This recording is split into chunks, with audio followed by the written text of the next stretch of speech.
Are Shane Gillis and Mark Normand hypocrites now? Because they sure are in this clip. Erect. Peterson rules, but yeah, anytime any of those intellectuals become famous, they kind of stink.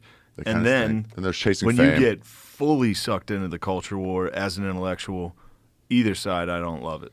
Yeah, because then it's like you're wasting all your mental energy on the culture war and not curing cancer or some like he was never social gonna cure thing. cancer. But it's also the What are they talking about? Now, that was Ari Shaffir and Shane Gillis. But you can also hear Mark Normand agreeing with Ari off camera. But are the three of these guys, Normand, Gillis, and Shaffir, actually stupid? Or are ridiculous and incorrect statements like this bound to happen when you spend what seems like all day, everyday podcasting? You don't like when public intellectuals get famous, and you don't like when people like Peterson get fully sucked into the culture war. The only reason you or anybody even knows who Jordan Peterson is because of the culture war. He rose to fame quickly back in 2016 when he came out very publicly against a Canadian bill that compelled him and others to use specific pronouns when addressing people, which he argued infringed on his right to free speech.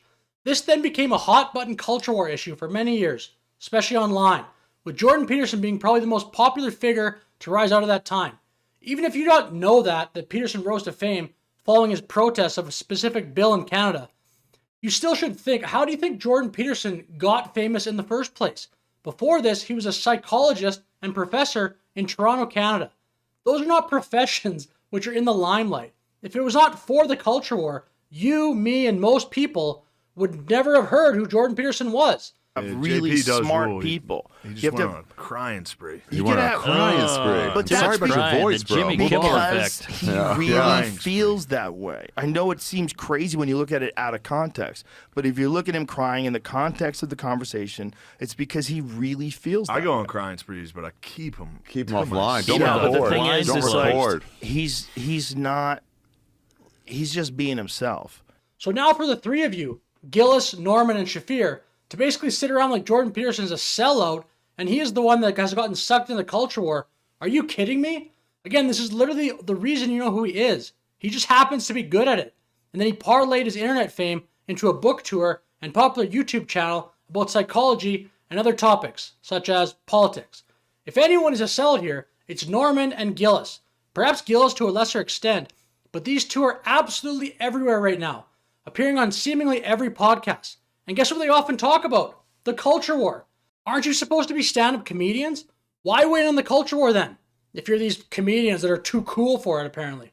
Here's a thumbnail from a podcast Mark Normand just did 14 hours ago, titled Secret Hollywood Rituals and Toxic Masculinity. At least that's part of the title. Does this not sound like the culture war to you? What are these guys even talking about?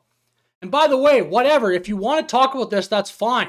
Be a stand-up comedian, and also be a guy who floats around every podcast and weighs into cultural, social, and political topics, whatever. But then don't also go on probably the biggest platform in the world, Joe Rogan, and try and shame or call out Jordan Peterson for doing the same.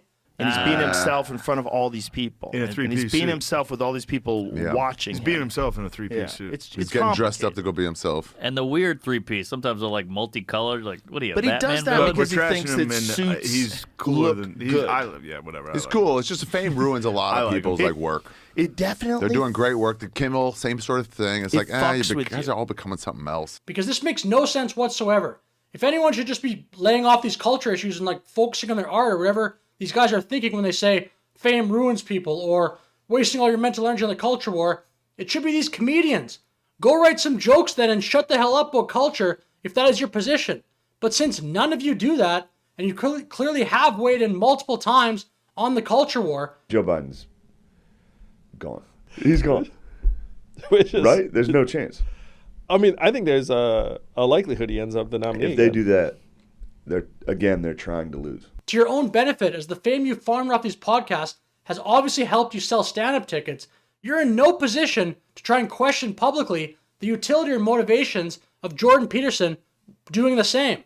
But shout out to Joe Rogan for not piling on and defending Peterson in this clip. And one final point, and probably why I felt so compelled to make this video. It's so much easier to say this now in 2024, like, oh bro, don't worry about the culture war, bro, it's cringe. It's easy to say that now the conservatives are not getting absolutely eviscerated non-stop in the culture war. Like, oh, just be chill like us, get drunk and smoke weed on this podcast. Over the past decade, Jordan Peterson has been getting absolutely flamed from every possible angle and by so many different people and institutions. Also to recognize that if you don't fight against this shit, it just keeps pushing and gaining more boundary, more ground. It moves the goalposts. It does. And you have to have really smart people. And Joe was right in that clip when he recognized that if people like Jordan Peterson did not start fighting against that shit, as he said, it was going to keep getting worse. And you need smart people to fight against that. For him, Jordan Peterson, and for the sake of everybody. And in my opinion, Joe is correct there.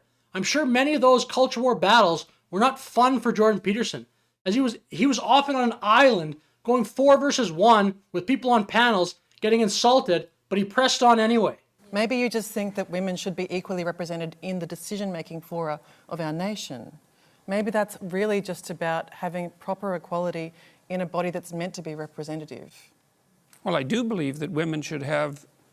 I don't understand your question, I guess. I guess you don't. That's pretty obvious, unfortunately. Well, how about if you phrase it more clearly, instead of just insulting me? Look at it this way. But now in 2024, people are generally less afraid, at least a bit, I think noticeably, less afraid to speak their mind. And now you want to call out Jordan Peterson? Give me a break. Probably the reason why people want to speak out is probably partly because free speech has been opened up on X, but I think there's potentially other reasons as well. And in my opinion, Jordan Peterson should be celebrated for taking a stand during peak woke and peak cancel culture. Even if I don't agree with everything he says or does, I still think he should be applauded for intellectually sparring in public for what he thought was right. And that he did it when it was difficult. It's easy now in 2024 to sit on a podcast and be like, bro, chill.